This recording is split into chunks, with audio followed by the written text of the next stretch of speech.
Hello everyone, welcome to my channel CTET and KVS classes. Myself Mausami. तो चलिए आज की जो क्लास है उसे शुरू करते हैं। तो आज हमारी हिस्ट्री की क्लास होगी, यानी हमारी हिस्ट्री की एनसीईआरटी की बुक क्लास 6। हम लोग क्लास 6 की हिस्ट्री जो है उसे पढ़ रहे थे। हमने कहाँ तक इसे कंप्लीट किया है? हमने चैप्टर 1 क्लास 6 का चैप्टर 1, चैप्टर 2, चैप्टर 3, चैप्टर 4 और चैप्टर 5, यानी चैप्टर 5 तक हम लोगों ने इसे कंप्लीट कर लिया है। क्लियर? चैप्टर 5 तक हमारा जो क्लास 6 का है वो कंप्लीट हो चुका है। जिन्होंने भी नहीं देखी है वो लोग प्लेलिस्ट में जाके वीडियो को देख सकते हैं। और दूसरी बात कि हम इसमें क्या पढ़ रहे हैं, हम इसमें उतना ही पढ़ रहे हैं जो हमारे केवीएस के एग्ज़ाम के लिए ज़रूरी है, उससे बाहर कुछ भी नहीं। और किस तरह पढ़ रहे हैं? समझते हुए आसान तरीके से। रटना बिल्कुल नहीं है, हमें बस समझना है। तो चलिए शुरू करते हैं। तो आज हमारा होगा चैप्टर 6। क्लियर? चैप्टर 6। आज हम एनसीईआरटी की बुक हिस्ट्री की क्लास 6 की चैप्टर 6 को कंप्लीट करेंगे। तो इसमें हमें क्या पढ़ना है? इसमें हमें राज्य, राजा और प्राचीन गणराज्य, इनके बारे में पढ़ना है। तो हम कैसे पढ़ेंगे? हम आसान तरीके से समझते हुए पढ़ेंगे। कुछ रटने की ज़रूरत नहीं है, बस हमें क्या करना है? ध्यान से सुनना है और उसे समझना है, उससे एक्स्ट्रा कुछ नहीं। और हमें इस क्लास में इस तरीके से पढ़ना है कि हमारा सब कुछ, हमारे जो एनसीईआरटी की बुक है, दोबारा हमें उसे खोलने की ज़रूरत ना पड़े।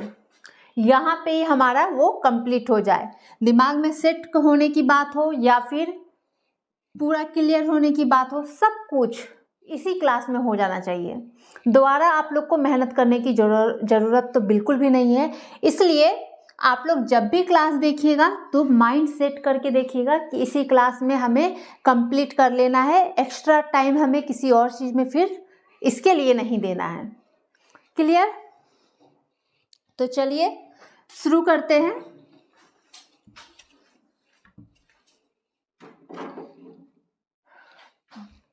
राज्य, राजा और प्राचीन गणराज्य, यानी हम लोग क्या पढ़ने वाले हैं? राज्य के बारे में, वहाँ के राजा के बारे में, और जो प्राचीन गणराज्य थे।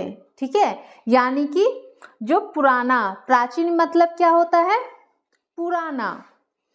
ठीक है? यानी पुराना गणराज्य के बारे में। गणराज्य मतलब जनताओं का देश। ठीक है? गण मतलब होता है जनता और राज्य मतलब देश। क्लियर है? तो हम लोग समझते हुए पढ़ेंगे, बस हमें रटना नहीं है कि हाँ राजा के बारे में पढ़ रहे हैं, राज्य के बारे में प्राचीन गणराज्य, बस। अब हमें कोई मतलब नहीं है प्राचीन गणराज्य क्या है, उससे कोई मतलब नहीं, बस हमें चैप्टर को कंप्लीट कर लेना है पढ़ के। वैसा नहीं, हमें समझना है, क्योंकि आपका चैप्टर जो कह रहा है, जो आपकी हेडलाइन है, चैप्टर की जो शुरुआत है, उसे तो समझना ज़रूरी है ना।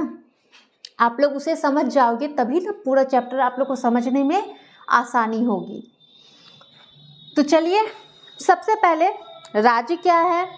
तो राज्य जो है, राज्य उस संगठित इकाई को कहते हैं जो एक शासन के अधीन होता है। यानी राज्य जो होता है वो एक क्या होता है? संगठित इकाई को कहते हैं। यानी राज्य जो है वो एक संगठित इकाई है जो एक शासन के अधीन होता है, यानी कि एक सरकार के अधीन, एक सरकार के अधीन। क्लियर है? राज्य उस संगठित इकाई को कहते हैं, यानी ये जो संगठित इकाई है उसे राज्य कहते हैं जो एक शासन यानी कि एक सरकार के अधीन होता है। राज्य क्या होता है? एक सरकार के अधीन में पूरा राज्य होता है ना, पूरे अधीन में, मतलब ये जो सरकार जो होगी उसके अधीन में एक पूरा राज्य होगा। क्लियर है? अब राज्य के बारे में और राजा यानी कि वहाँ की जो राजा होते थे उनके बारे में जानेंगे। और तीसरा हमारा क्या था? प्राचीन गणराज्य, यानी कि पुराना जनता का देश। गणराज्य मतलब, गण मतलब होता है जनता और राज्य मतलब देश। ठीक है, तो गणराज्य मतलब क्या होता है?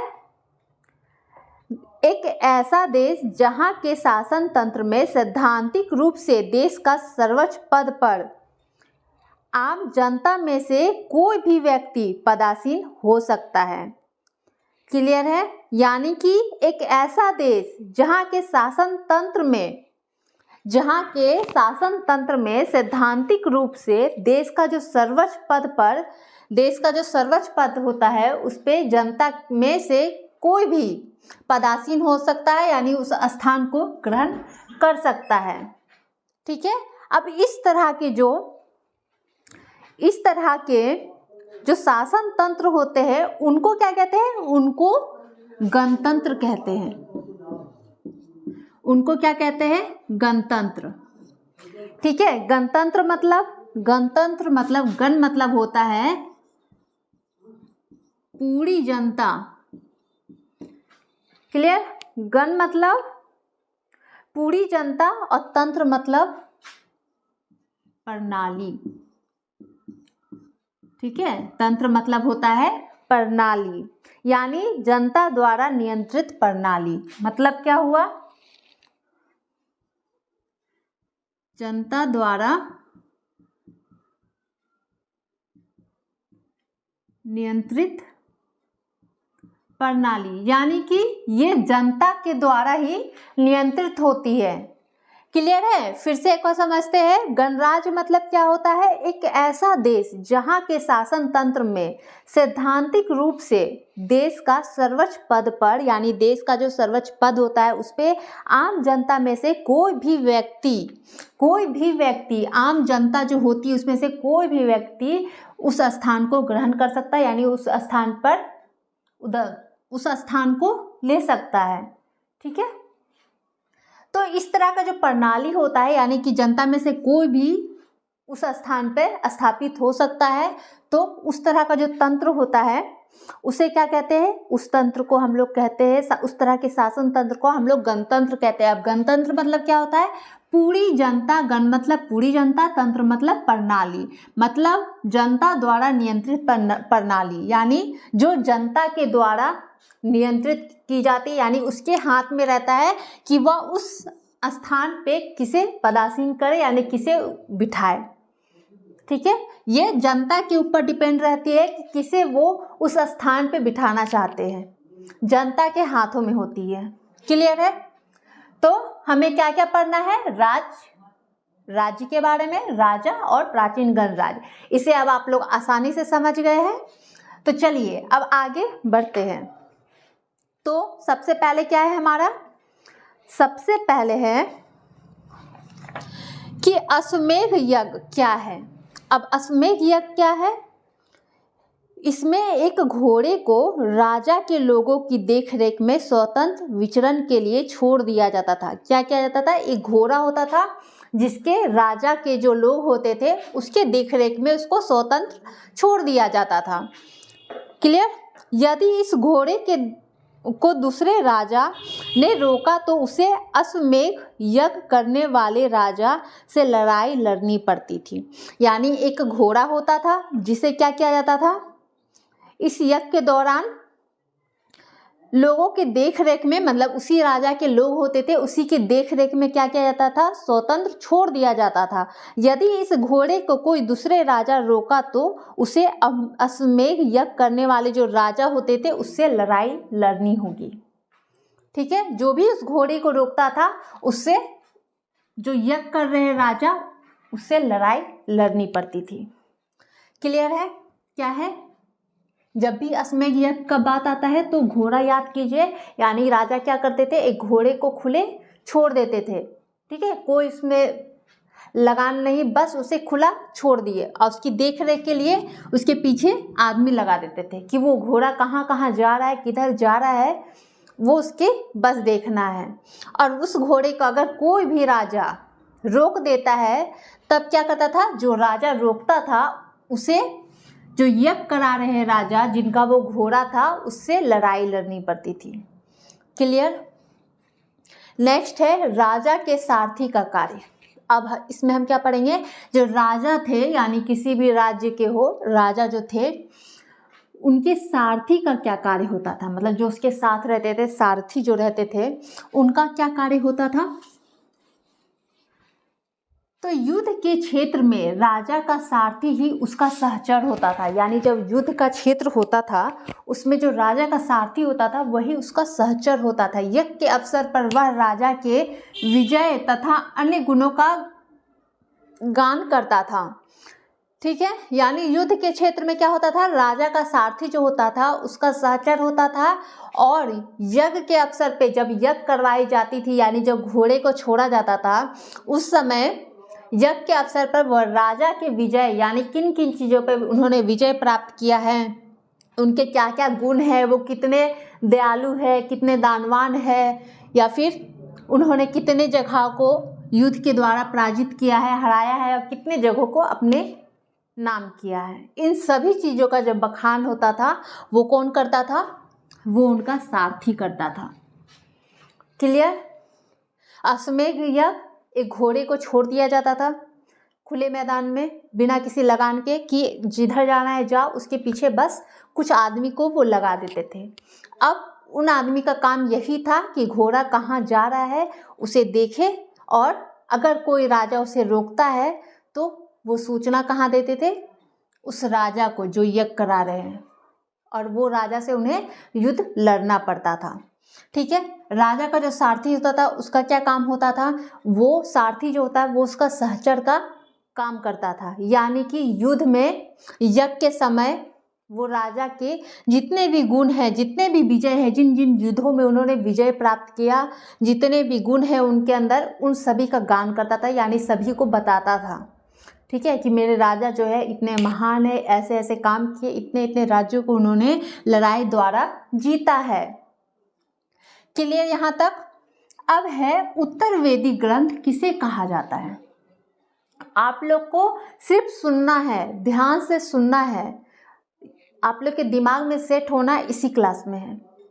इससे बाहर कोशिश भी मत कीजिए कि फिर से हमें पढ़ने की ज़रूरत पड़े, नहीं, यहाँ पे ही सेट करना है। ठीक है, अगर दिमाग में माइंड में सेट कर लेते हो तो होनी है, अगर नहीं करोगे, दिमाग इधर उधर माइंड डाइवर्ट करके रखोगे तो फिर कोई फ़ायदा नहीं है, यहाँ भी टाइम वेस्ट करोगे और फिर अपने बुक्स में भी और दूसरे जगह भी। तो टाइम वेस्ट नहीं करना है, समय हमारा भी बहुत कीमती है। ठीक है, तो उसका समय का वैल्यू कीजिए। तो चलिए उत्तर वैदिक ग्रंथ देखते हैं। उत्तर वैदिक ग्रंथ जो होता है वो किसे कहते हैं, याद रखिएगा, उत्तर वैदिक ग्रंथ ऋग्वेद के बाद लिखे गए ग्रंथ उत्तर वैदिक ग्रंथ कहलाते थे। अब ऋग्वेद के बाद जो भी ग्रंथ लिखे गए वो क्या कहलाते थे, उत्तर वैदिक ग्रंथ। जैसे इसके अंतर्गत आपका सामवेद आता था, यजुर्वेद आता था, अथर्ववेद आता था, और अन्य वेद, मतलब अब जितने भी वेद है वो सब क्या आते थे, आपके उत्तर वैदिक ग्रंथ के अंतर्गत। याद रखना है, ऋग्वेद को छोड़ के बाकी सब जो ग्रंथ है वो हमारे उत्तर वैदिक ग्रंथ के अंतर्गत आते हैं। याद रहेगा, उत्तर यानी एक क्लास में बताया गया था, उत्तर मतलब सही। किसमें बताया गया था कि लाश को किधर सुलाया जाता था, उत्तर की तरफ सही सर करके। अब उत्तर को कैसे याद रखना है, तो उत्तर को सही समझ के याद रखना है। ठीक है, उत्तर मतलब सही। ठीक है, अब किसमें बताया गया है ये चीज़ वो अब आप लोग कमेंट्स में बताएंगे कि आप लोग को कहाँ तक याद है। तो उत्तर वैदिक ग्रंथ यानी ऋग्वेद को छोड़ के बाकी सभी ग्रंथ जो है वो आपके उत्तर वैदिक ग्रंथ है। क्लियर है, चलिए आगे बढ़ते हैं। तो अब वर्ण देखते हैं, वर्ण क्या है। ठीक है, वर्ण क्या है, पुरोहितों ने लोगों 4 वर्ग ने, यानी पुरोहित लोग जो होते थे उन्होंने 4 वर्ग, यानी कि कौन कौन से वर्ग थे, ब्राह्मण, क्षत्रिय, वैश्य और शूद्र। ठीक है, और शूद्र में विभाजित किया जिन्हें वर्ण कहते हैं। ठीक है, क्या किए थे, पुरोहित लोग जो थे उन्होंने लोगों को 4 वर्ग में विभाजित कर दिया। यानी पहले के जो पुरोहित होते थे वो लोगों को 4 वर्ग में विभाजित कर दिया। वो वर्ग कौन कौन से थे? वो ब्राह्मण थे, क्षत्रिय थे, वैश्य थे और शूद्र थे। ये 4 वर्ग थे। ठीक है, इन्हीं चारों वर्ग को उन्होंने वर्ण कहा था। ठीक है, वर्ण किसे कहा था? वर्ण से याद रखिएगा, वर्ण जहाँ भी बात आता है यानी वर्ग, वर्ण से वर्ग, यानी पुरोहित लोग जो होते थे वो लोग सभी लोगों को 4 वर्ग में विभाजित कर दिया। ठीक है, वो वर्ग कौन था? वो था ब्राह्मण, क्षत्रिय, वैश्य और शूद्र। ठीक है, वर्ण जहाँ भी बात आता है, वर्ण आपका जहाँ भी आता है तो याद रखिएगा वर्ग, यानी कि 4 वर्ग में विभाजित का बात है। ठीक है, वो 4 वर्ग कौन है? ब्राह्मण है, क्षत्रिय है, वैश्य है और शूद्र है। ठीक है, इन्हें ही वर्ग कहा जाता था। प्रत्येक वर्ण के अलग अलग कार्य निर्धारित थे। अब क्या किया गया था? पुरोहितों ने सभी वर्ण के, यानी कि जितने भी वर्ग थे, सभी वर्ग को तो 4 भागों में विभाजित ही किया, उसे ही वर्ण कहते हैं। और जो सभी वर्ण थे, यानी जो 4 भागों में विभाजित है, उसे वर्ण कह रहे हैं। और जो वर्ण थे उसके अलग अलग कार्य निर्धारित थे। यानी अब वो वर्ण जो है, हर कोई जो 4 क्षेत्र में बटा हुआ है, वो लोग हर कोई अलग अलग कार्य करेगा। तो वो क्या क्या कार्य करेगा उसे समझते हैं। तो पहला जो हमारा वर्ण था वो था ब्राह्मण के कार्य। तो ब्राह्मण के कार्य क्या होगा? इनका काम अध्ययन, अध्यापन और यज्ञ करना। यानी जहाँ ब्राह्मण आ गया तो समझ लीजिए, यानी अध्ययन अध्यापन तो करेगा ही और यज्ञ वगैरह भी करवाएगा। ठीक है, तो इनका काम होता था अध्ययन अध्यापन करना और यज्ञ कराना। ब्राह्मण क्या करवाते हैं? यज्ञ करवाते हैं। कैसे कराते हैं? अध्ययन अध्यापन करके ही तो यज्ञ करवा रहे हैं ना। तो अध्ययन अध्यापन करना और यज्ञ करवाना। और जब ये लोग जो यज्ञ करवाते थे तो इसको क्या मिलता था? इन्हें पुरस्कार मिलता था। ठीक है, इन्हें यज्ञ कराने पे इन्हें पुरस्कार भी दिया जाता था। ध्यान रहेगा। दूसरा जो हमारा वर्ण है वो क्या है? क्षत्रिय। क्षत्रिय का कार्य क्या था? इसके अंतर्गत शासक आते थे। अब क्षत्रिय जो होता था उसके अंतर्गत क्या आता था? क्षत्रिय यानी कि शासक। ठीक है, क्षत्रिय के अंतर्गत शासक आते थे जिनका काम होता था युद्ध करना और लोगों की देखभाल करना। क्षत्रिय मतलब याद रखिएगा, क्षत्रिय याद रहेगा क्या करता है? वो हमारी रक्षा करता है। आपकी छतरी जो होती है धूप से रक्षा करती है, आपकी बचाती है आपको धूप की किरणों पड़ने पे, और बारिश से भी आपको बचाती है। तो आपकी क्या करती है? वो रक्षा करती है। तो वैसे ही छतरी से क्षत्रिय याद रखिएगा। इसके अंतर्गत शासक आते थे। अब भाई रक्षा कर रहा है तो कौन आएगा? जो शासक होगा वही आएगा ना, वही तो रक्षा करेगा ना। तो शासक आते हैं, उनका काम था युद्ध करना, युद्ध करेगा, दूसरों से बचाएगा और लोगों की रक्षा करना। क्लियर है? नेक्स्ट हमारा तीसरा जो वर्ण था वो था वैश्य का कार्य। ठीक है, तीसरा वर्ण वैश्य था। उसका कार्य क्या होता था? अब जो वैश्य होते थे उसका कार्य हो गया कृषक, पशुपालक और व्यापारी आते थे। अब इसमें कौन आते थे वैश्य में? अब तो राजा जी तो हो गए, हमारी रक्षा करेंगे, युद्ध भी कर लेंगे। अब भाई खाने पीने के लिए तो कोई आदमी होना चाहिए ना। तो वैश्य में हमारे कृषक को रख दिया गया जो कृषि का काम करते थे, पशुपालक जो पशुओं का पालन करना, देख रेख करना, और व्यापारी यानी व्यापारी करने वाले लोग, इन सभी को वैश्य में रख दिया गया। क्लियर? नेक्स्ट है शूद्र। नेक्स्ट जो वर्ण था वो था शूद्र। अब इसका कार्य क्या होता था? इसका कार्य होता था, इनका काम अन्य तीनों वर्ण की सेवा करना। यानी अब ये तीनों वर्ण जो है, ये शूद्र जो है, ये इन तीनों वर्ण का सेवा करेगा। मतलब हमारे जो ब्राह्मण होते थे जो यज्ञ करवाते थे उनका सेवा करेगा, राजा की सेवा करेगा, और जो कृषक होते थे, पशुपालक होते थे, व्यापारी होते थे, उन लोग का सेवा करेगा। यानी ये तीनों वर्ग के लोगों का ये क्या करता है? शूद्र सबसे नीचे है तो सेवा करता है। इन्हें कोई अनुष्ठान करने का अधिकार नहीं है, यानी कि इन्हें कोई भी अनुष्ठान यानी कोई पूजा पाठ, मंदिरों में जाना, वेदों को पढ़ना, ये सब चीज़ अलाउ नहीं है, मना की गई थी। ठीक है, क्यों? क्योंकि ये बहुत नीचे आते थे। सबसे नीचे जो होते थे वो शूद्र होते थे। अब पहले के समय में क्या था, उन लोगों को हीन की भावना से देखा जाता था और नीचे रखा जाता था, मतलब उसकी सेवा करेंगे ऊपर के लोगों की, और वो किसी पूजा पाठ में उन्हें शामिल नहीं होने देना है, कोई वेद पढ़ने के लिए भी उन्हें मनाही थी। क्लियर, यहाँ तक समझ आ गया? महिला की स्थिति, अब जो महिला होती थी उसकी स्थिति कैसी थी? तो महिला को शूद्रों के समान माना जाता था, यानी कि शूद्र मतलब जो तीनों वर्ण का सेवा करते हैं, यानी सबसे नीचे एक तरह से नौकर है ना, नौकर यानी तीनों की सेवा करेंगे। तो इन्हें भी, महिला की भी स्थिति कुछ वैसी ही थी। महिला लोग को भी शूद्र के समान माना जाता था, यानी महिला का मतलब कि वो देख रेख करेगी, घर के सबकी सेवा करेगी। ठीक है, तो महिला की स्थिति शूद्रों के समान थी। महिला तथा शूद्रों को वेदों का अध्ययन का अधिकार नहीं था, यानी कि महिलाएं और शूद्र को तो मना ही था कि कोई पूजा पाठ अनुष्ठान में वो शामिल नहीं हो सकते हैं, वेद नहीं पढ़ सकते, लेकिन महिलाओं को भी वेद पढ़ने से मनाही थी। महिला को भी वेद पढ़ने नहीं दिया जाता था। क्लियर है यहाँ तक? इन चारों का कार्य क्या क्या कार्य था? ब्राह्मण यानी सबसे ऊंचे, यानी ब्राह्मण का मतलब ही हो गया यज्ञ, यानी अध्ययन, अध्यापन और यज्ञ करवाना। क्षत्रिय, क्षत्रिय याद रखना है, छाता से, यानी छाता क्या करता है? हमारी रक्षा करता है बारिश से, धूप से। तो वैसे ही जब रक्षा का बात आ जाए तो बात आता है राजा का, यानी राजा क्या करेगा? वो रक्षा करता था लोगों की, और युद्ध, और जिनका काम युद्ध करना होता था। ठीक है, अब वैश्य, वैश्य में क्या हो गया?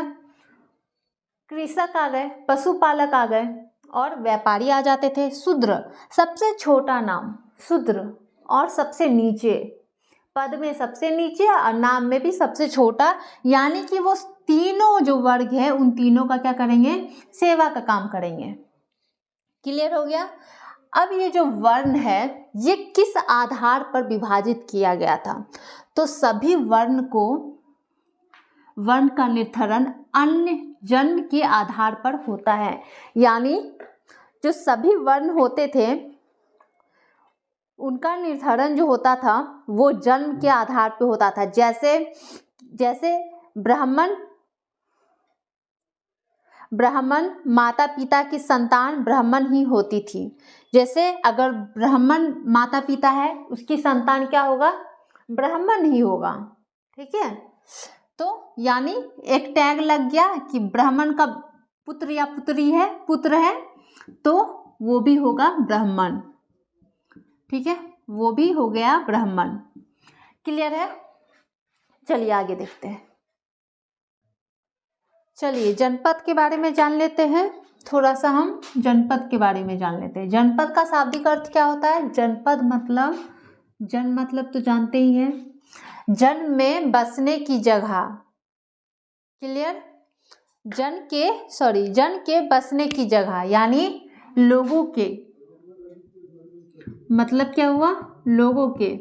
जन मतलब पता है, लोगों के, यानी कि जनपद का शाब्दिक अर्थ हो गया लोगों की बसने की जगह, यानी जिन जगह पे लोग जो होते थे बसते थे। अभी वहाँ पे अगर लोग बसे हैं तो क्या होगा? वहाँ से कुछ ना कुछ तो अवशेष मिलने हैं।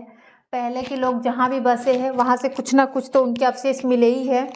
तो पुरातत्वविदों ने कई जनपदों की खुदाई की, यानी जो जिन जिन जगहों पर लोग बसे थे उन्हें जनपद कहते हैं। तो बहुत सारे जनपद थे जिनकी खुदाई की। अब इनमें से प्रमुख जो था वो दिल्ली का पुराना किला था। तो अगर पूछा जाता है जनपदों की खुदाई में जो सबसे पुराना किला था वो क्या था? तो दिल्ली का पुराना किला था। या फिर सबसे जनपदों की खुदाई में जो सबसे प्रमुख चीज़ थी वो क्या थी? तो दिल्ली की पुराना किला। क्लियर? तो उत्तर प्रदेश में मेरठ के पास हस्तिनापुर और एटा के पास अतरंजी खेड़ा। ठीक है, उत्तर प्रदेश में कहाँ? मेरठ के पास हस्तिनापुर, नाम तो याद रखिएगा, हसीन यानी हस्तिना, हस्तिनापुर और एटा के पास अतरंजी मतलब अतरंगी, हसीना और अतरंगी, ठीक है, याद रहेगा। कुछ अतरंगी हसीना मिली, ठीक है, कुछ अतरंगी हसीना मिली। कहाँ मिली? उत्तर प्रदेश में, ठीक है। तो उत्तर प्रदेश में मेरठ के पास हस्तिनापुर और एटा के पास अतरंजी खेड़ा। अब इन पुरास्थल से विशेष प्रकार के बर्तन मिले हैं। क्या मिले हैं? बर्तन मिले हैं, जिन्हें चित्रित धूसर पात्र कहते हैं। यानी चित्रित मतलब समझ जाइए, चित्र धूसर पात्र कहते हैं। ये जो होता था, क्या होता था, इस पे चित्रकारी की गई होती थी, ठीक है, इन पर चित्रकारी की गई होती, यानी जो बर्तन होती थी उस पे चित्रकारी की गई होती थी। ये जो होती थी चित्रकारी या सरल रेखाओं और ज्यामितीय आकृति के रूप में होती थी। ये जो चित्रकारी होती थी, चित्रित धूसर पात्र, ये जो चित्रकारी होती थी ये क्या होती थी? सरल रेखा और ज्यामितीय आकृति के रूप में होती थी।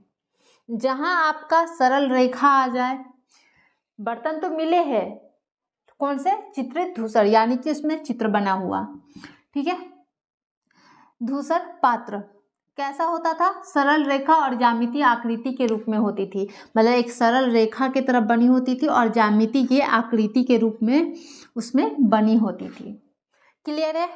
चलिए, ये बस थोड़ा समझना जरूरी था, उतना इम्पोर्टेंट नहीं है पर फिर भी माइंड में रहना जरूरी है। क्लियर है? तो चलिए अब आगे हम लोग पढ़ते हैं महाजनपद, जो बहुत ही जरूरी है। तो चलिए अब देखते हैं हम लोग महाजनपद, जो कि जरूरी है और इसे आप लोग ध्यान से सुनेंगे। तो महाजनपद क्या है? सबसे पहले जनपद तो पता है, जनपद जन के बसने की जगह। ये साइड में इसलिए लिखा गया है ताकि आप लोग समझे ना कि रटे, समझना है।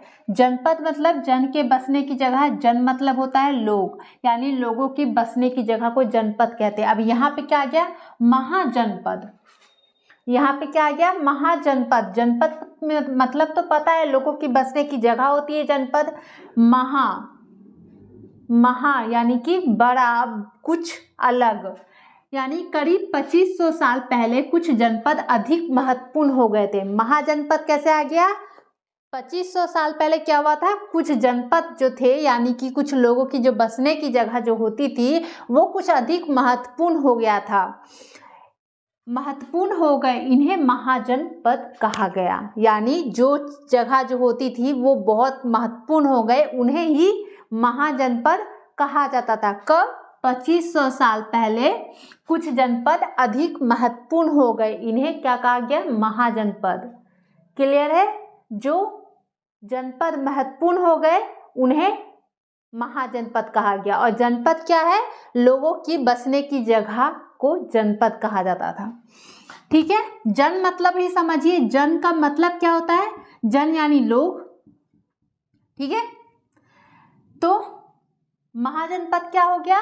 2500 साल पहले कुछ जनपद जो होते थे, यानी कुछ जगह जो लोगों की रहने की जो जगह थी वो अधिक महत्वपूर्ण हो गए, जो लोगों की बसने की जो जगह थी वो अधिक महत्वपूर्ण हो गए, उसे ही महाजनपद कहा गया।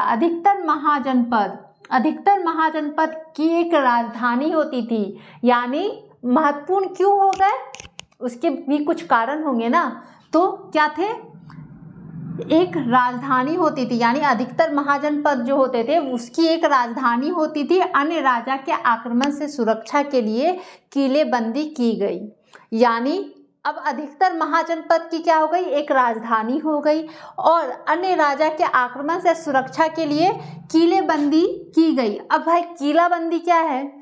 ये तो समझ गए, अन्य राजा के आक्रमण से बचने के लिए, सुरक्षा के लिए अपने किलाबंदी कर गए, यानी किलाबंदी कराई गई। तो किलाबंदी क्या है? किलाबंदी जो है यह शत्रु के प्रतिरोध और उनसे सुरक्षा करने की एक व्यवस्था का नाम है। यानी ये जो है शत्रु के प्रतिरोध और उनसे, यानी उस शत्रु के से सुरक्षा करने के लिए एक क्या हो गया?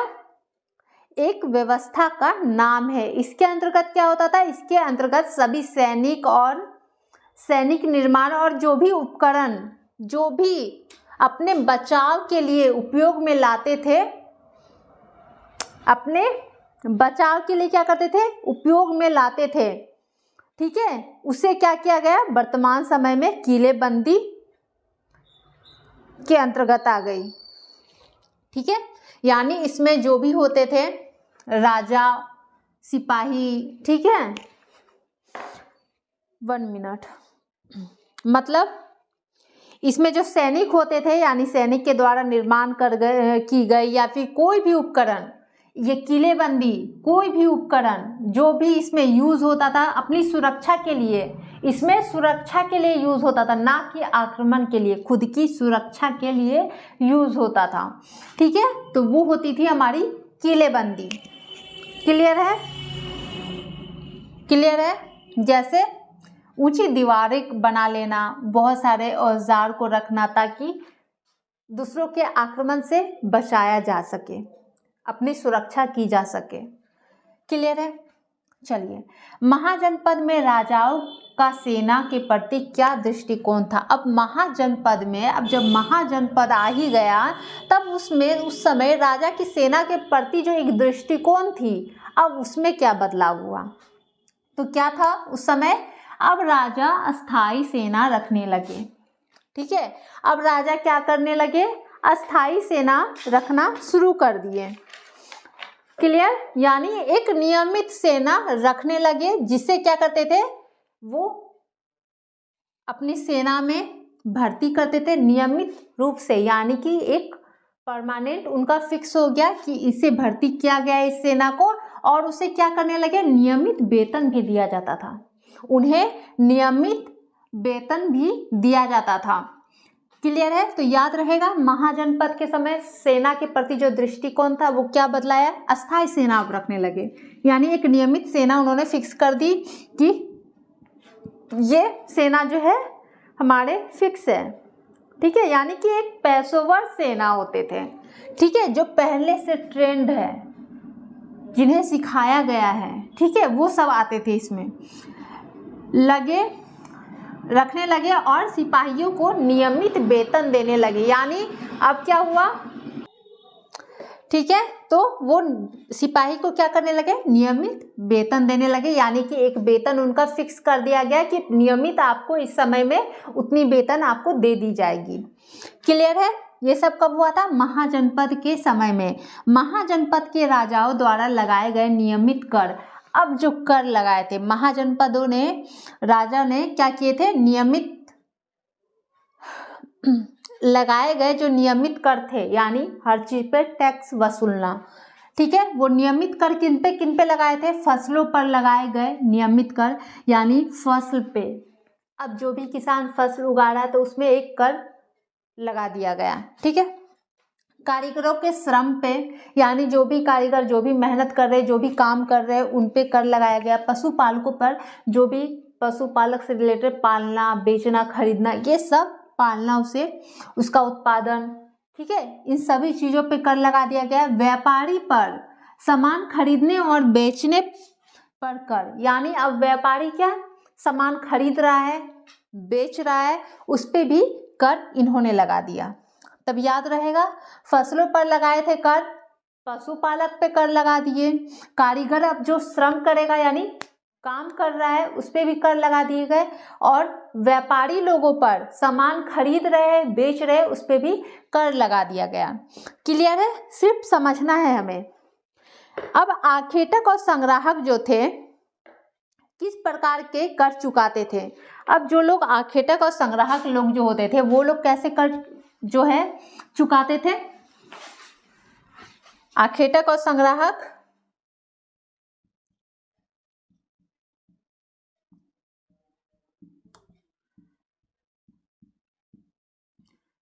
चलिए, अब आखेटक और संग्राहक लोग जो थे वो लोग कर जो है वो कैसे चुकाते थे। तो कैसे चुकाते थे वो लोग, आखेटक और संग्राहक को कर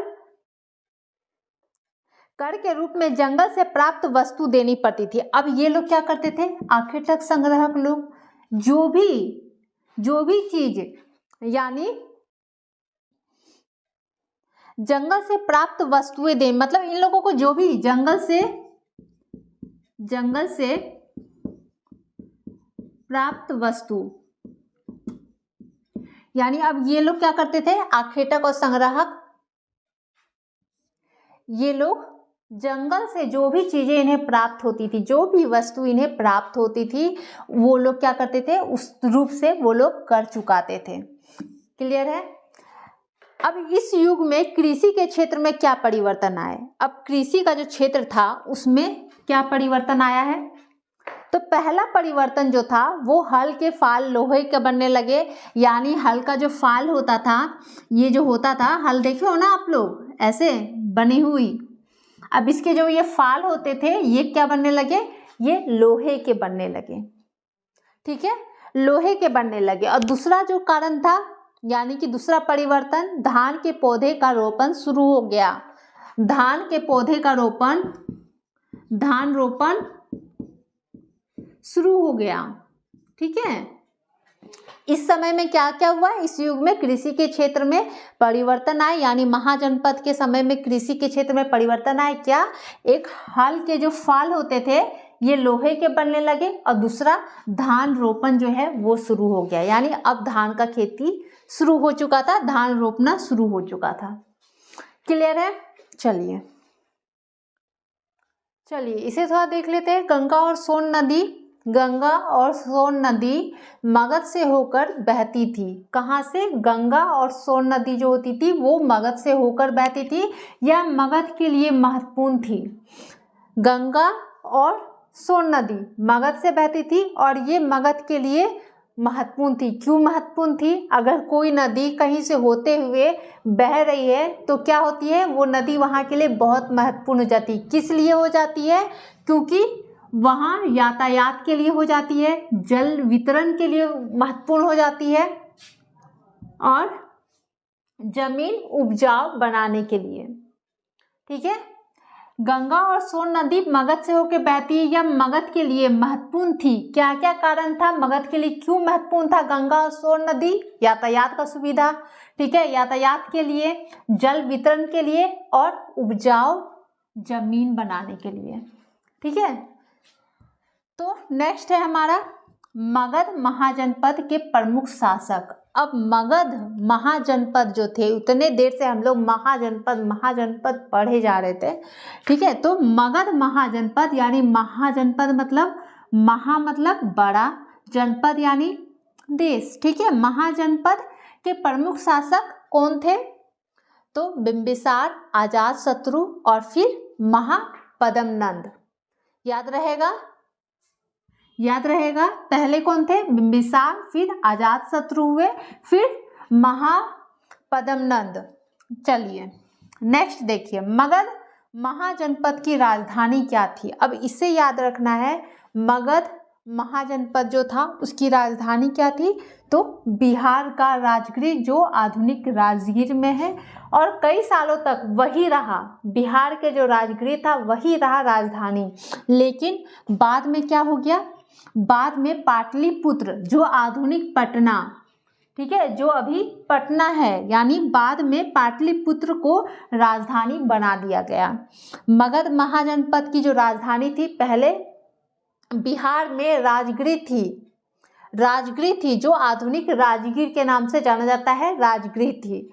फिर बाद में उसे बदल के पाटलिपुत्र कर दिया गया, जो आधुनिक समय में पटना के नाम से है।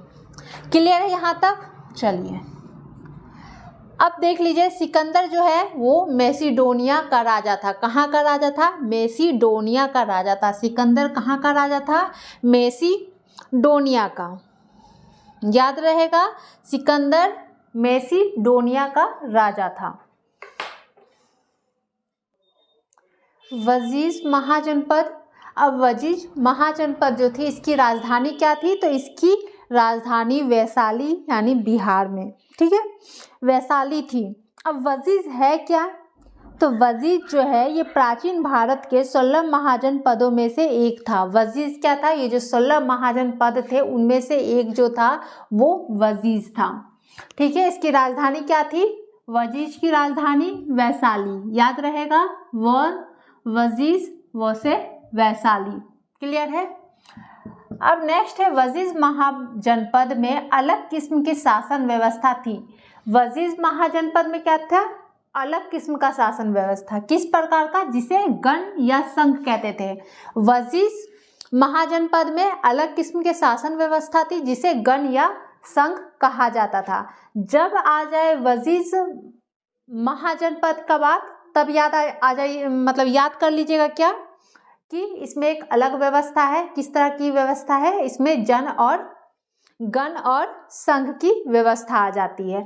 जहां वजीज आएगा तो गण और संघ का नाम आ जाना है। ठीक है। तो इसमें किस किस्म की शासन व्यवस्था थी? गण और संघ कहते थे इसकी शासन व्यवस्था को। राजधानी वैशाली, वजीज महाजनपद की राजधानी वो से वजीज वो से वैशाली। इसकी शासन व्यवस्था गण या संघ। ठीक है। इसकी शासन व्यवस्था थी जिसे गण या संघ कहते थे। अब गण शब्द का प्रयोग, वजीज महाजनपद के अलग किस्म की शासन व्यवस्था थी, जिसे जो अलग शासन व्यवस्था थी उसे कहते थे गण और संघ। अब गण और संघ का प्रयोग कैसे होता था? गण शब्द का प्रयोग कई सदस्यों वाले समूह के लिए किया जाता था। गण शब्द का प्रयोग यानी बहुत सारे सदस्य हैं उनके एक समूह के लिए गण का प्रयोग किया जाता था। और संघ शब्द का प्रयोग संगठन या सभा के लिए होता था। याद रहेगा, जब संघ याद रहेगा तो गण याद रहेगा ही। संघ यानी संघ यानी संगठन। संघ मतलब एक जगह किसी चीज का संघ यानी कि संगठन और सभा के लिए होता था। संघ का प्रयोग संगठन या सभा के लिए होता था। ठीक है। स से संघ, स से संगठन और सभा। क्लियर। और जो गण थे वो कई सदस्य वाले समूह के लिए किया जाता था। गण का प्रयोग कई समूह के जो सदस्य होते थे, मतलब अलग अलग समूह के जो सदस्य होते थे उनके लिए किया जाता था। और संघ का संगठन और सभा के लिए होता था। अब नेक्स्ट देख लीजिए, बुध और महावीर दोनों गण या संघ से संबंधित थे। अब बुध और महावीर जो थे ये लोग किससे थे? गण या संघ से संबंधित थे। गण और संघ राज्य का अंत कब हुआ था? यह लगभग 1500 साल पहले हुआ था। गण और संघ राज्य जो था इसका अंत 1500 साल पहले हुआ था। अब दीघ निकाय एक प्रसिद्ध बौद्ध ग्रंथ है। प्रसिद्ध बौद्ध ग्रंथ क्या है? दीघ निकाय जो है एक प्रसिद्ध बौद्ध ग्रंथ है जिसमें वजीज संघ का वर्णन मिला है। अब ये जो वजीज है, ये जो वजीज संघ है, इसका वर्णन किस में मिला है? तो दीघ निकाय में मिला है, जो एक प्रसिद्ध क्या था? बौद्ध ग्रंथ था। और बुद्ध और महावीर जो दोनों थे वो गण और संघ से संबंधित थे। रिलेट कीजिए, वजीज महाजनपद राजधानी वो से वजीज वो से वैशाली। अब वजीज महाजनपद में अलग किस्म की शासन व्यवस्था होती थी, उसका नाम क्या था? अलग किस्म की शासन व्यवस्था, जिसे क्या कहते थे? गण और संघ। अब यहाँ हमारा वजीज महाजनपद में ही जो शासन व्यवस्था गण और संघ जो थी वो आ गई। अब गण क्या होता था? अलग अलग समूह के अलग अलग सदस्यों के जो समूह होते थे उसके लिए यूज होता था गण शब्द का। और संघ यानी कि संघ शब्द का यूज संगठन और सभा के लिए होता था। हमारे बुद्ध और महावीर जो थे वो लोग गण या संघ से संबंधित थे।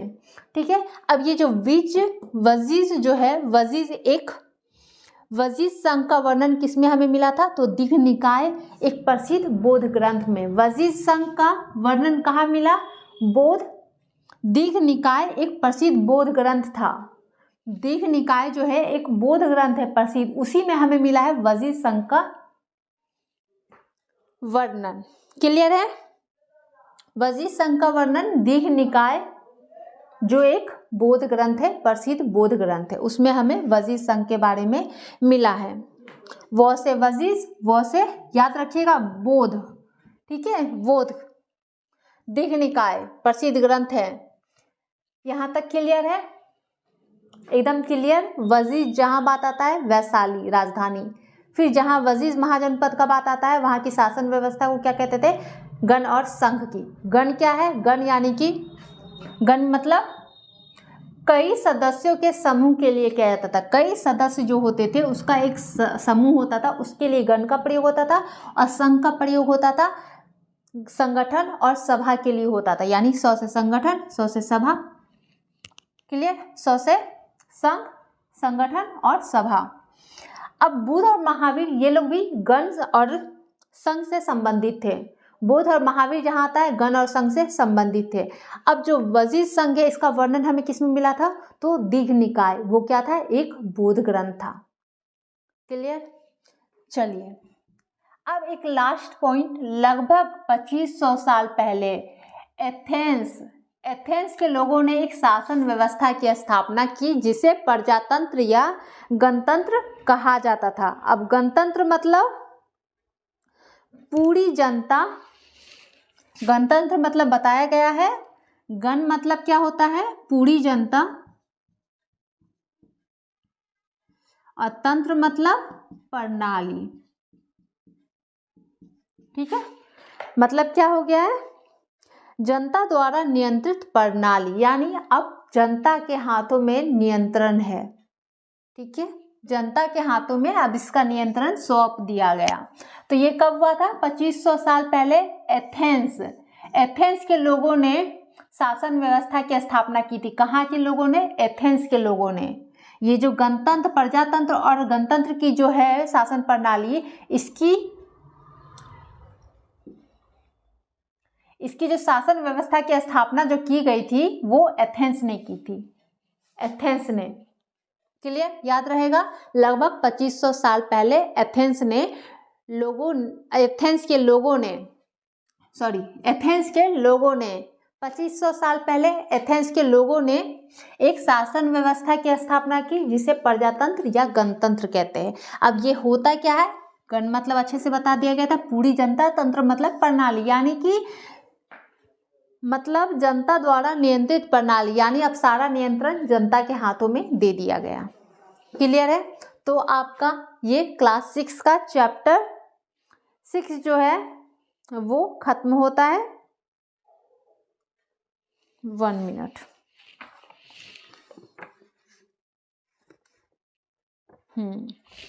तो अब आपके चैप्टर 6 जो है ये कंप्लीट हो चुका है। अब नेक्स्ट क्लास में चैप्टर 7 शुरू करेंगे और उसे भी जल्द से जल्द कंप्लीट करेंगे, क्योंकि अभी हमारे पास बहुत सारे सब्जेक्ट हैं कंप्लीट करने के लिए। हमारा ज्योग्राफी अभी बाकी है, साइंस अभी बाकी है। ठीक है, तो जितना फास्ट हो उतना करिए। ठीक है, अब इससे बाहर आप लोग को एनसीईआरटी के बुक्स में देखने की ज़रूरत नहीं है। जितना क्लास में हो रहा है आपके केवीएस के एग्ज़ाम के लिए काफ़ी है, इतना ही आप लोग देखिए, इससे काम आपका चल जाएगा। बस समझना है, ठीक है, समझना है अच्छे से ताकि दिमाग में सेट रहे। हर एक लाइन तो नहीं आ जाएगी, लेकिन समझोगे तो क्वेश्चन को पकड़ पाओगे। क्वेश्चन उस समय एग्ज़ाम हॉल में समझ आएगा और आप लोग आंसर कर पाओगे सही। जब 4 ऑप्शन में जो कन्फ्यूज़न रहता है वो नहीं होगा। अगर समझते हो तो कन्फ्यूज़न कम रहेगी, नहीं रहेगी, क्योंकि अगर समझ लोगे तो जो आप लोग कंफ्यूज होते हैं ना 2 ऑप्शन में, वैसा सिचुएशन नहीं आएगा। ठीक है, तो चलिए अब इतना ही। नेक्स्ट क्लास में हम कुछ और पढ़ेंगे। तो अगर किसी भी सब्जेक्ट में आप लोग को प्रॉब्लम हो तो आप लोग कमेंट्स में बताएं, कोशिश रहेगी कि उसे सॉल्व किया जाए। तो वीडियो पसंद आई हो तो वीडियो को लाइक, शेयर और चैनल को सब्सक्राइब जरूर कीजिएगा। Thank you.